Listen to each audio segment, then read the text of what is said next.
Going on, Nuggets Nation NBA fans? My name is Tom Leuthner. Welcome back to another episode of Nuggets Today, presented by Fan Arts. We have some topics right here to hop into, and nothing really groundbreaking this week, at least, that's been happening. But there is some news, and that's some things I want to cover, and there's also some things I just want to talk about when it comes to either Nuggets players or former players, and that's going to be this first topic right here.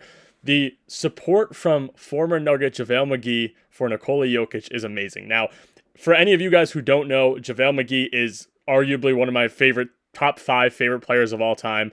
I know that he was a Shaq and a Fool MVP and all that, and he was a dumb player and all this stuff, but his true athleticism to me was amazing. I loved watching him, especially in Denver. I actually have a JaVale McGee jersey. If you watch the channel from the beginning and you've been following me since I started, I used to wear the JaVale McGee jersey during these episodes all the time, which I will get back into wearing the jerseys and everything during the episodes when the season starts back up. I do want to get some more jerseys to wear for the episodes and for the podcast to show off and, obviously show you guys and have you guys respond and talk about them. But JaVale's one of my top 5 probably favorite players of all time. Now, I follow him on Instagram, and I was going through his Instagram, and yesterday I'm looking at his stories because obviously he plays overseas still, and he reposted the video of Nikola Jokic's pass during Eurobasket. I'm sure if you are on social media at all, you've seen it. Jokic basically posts up and throws one of the nicest passes I might have ever seen from Jokic into the corner. It was a laser beam pass. Unfortunately,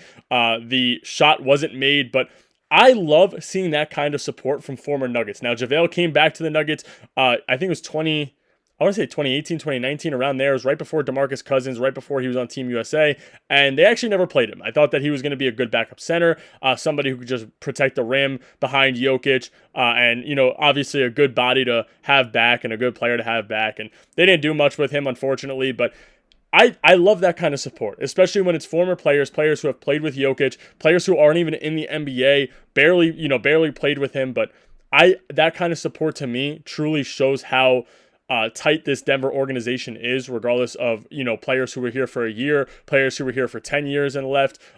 Even when Will Barton went to play in the Big Three, the kind of support that he got from this Denver fan base is truly amazing. The type of support that he got from the former players is truly amazing. That kind of thing to me really stands out, especially being a Nuggets fan. And like I said, we have fans from all over. Seeing the difference in the variety, I want to say, in fans around the world is truly amazing. There's fans from Greece, you have fans from Australia, you have fans from the US, you have fans from just about every state in the US. Seeing that kind of thing is great to me, and I think that it brings a different kind of drive and passion, especially with how good Denver has been and the team that they have right now and the caliber of players they have right now. There's just this drive and passion with the fan base and the former players, and I just truly love that. That is something to me that I find amazing. Now, that's just one of the topics I want to talk about real quick. It's not too much there, but I love the support. The next thing I want to hop into is a news update that I actually just saw, and that is that the Sacramento Kings are still looking to move players in order to land Russell Westbrook, which is sort of sad to me because I would love Russell Westbrook back. I wish that he would have accepted his option, but I understand why he didn't, because he could make more money, I believe, with the vet minimum now than his option would have been. And the one player, if Malik Monk is not able to be traded for Kuminga maybe, would be Devin Carter on the trade block. Now, the Kings already took one player from us, and that trade was great for us because we were able to get rid of Dario Saric, and I think that was a great trade because Val looks amazing. I'm actually going to get into that next episode about how he just did in Eurobasket, because the day I'm recording this episode, his performance was truly amazing. Now, Devin Carter is a guy that I think would be an interesting fit for the Nuggets. I don't think he'd be amazing. I was, putting together some mock trades and looking at what it would take.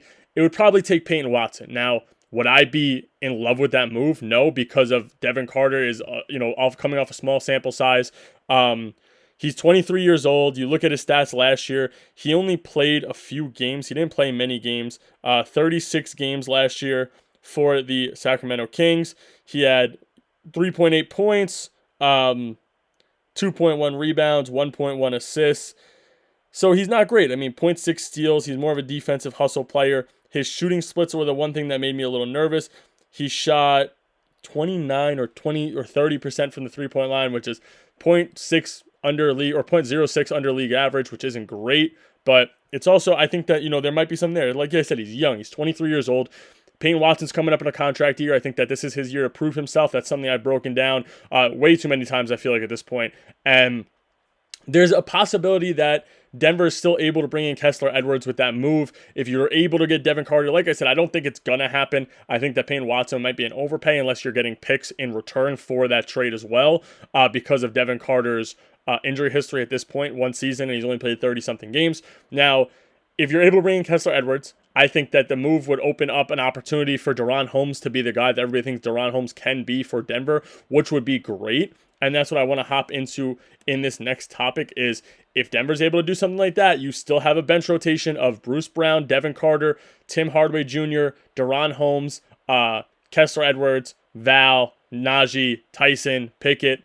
And if you want to, at any point, you want to bring up guys like Spencer Jones, Tamar Bates, Curtis Jones, you have the opportunity to do so since they are on the two-way. But if they don't, you would hope with the rotation that they currently have, they can remain durable. I think that this is the opportunity for guys like Jamal. Actually, let me backtrack. This is the opportunity for guys like Jokic to be healthier than he may have been last season, for Cam Johnson to be healthier than he may have been last season, for, guys like AG, if he needs a break, he has the opportunity to do so. The only thing that makes me nervous is the Jamal Murray factor. Now, I think that there's no true backup point guard, and I know that it seems that Denver wants to run through their bigs when it comes to their offensive standpoint, their offensive game. They want to play, high post basketball with their big men, it looks like, and have guys like Bruce come off the bench as that one, have guys maybe like Tim Hardaway, Strother come back off the bench as the one. We may see some Pickett minutes, but I do think that maybe outside of Jamal Murray, this is the most durable you may see the Nuggets since their championship run, and even maybe more than that because their rotation goes deeper.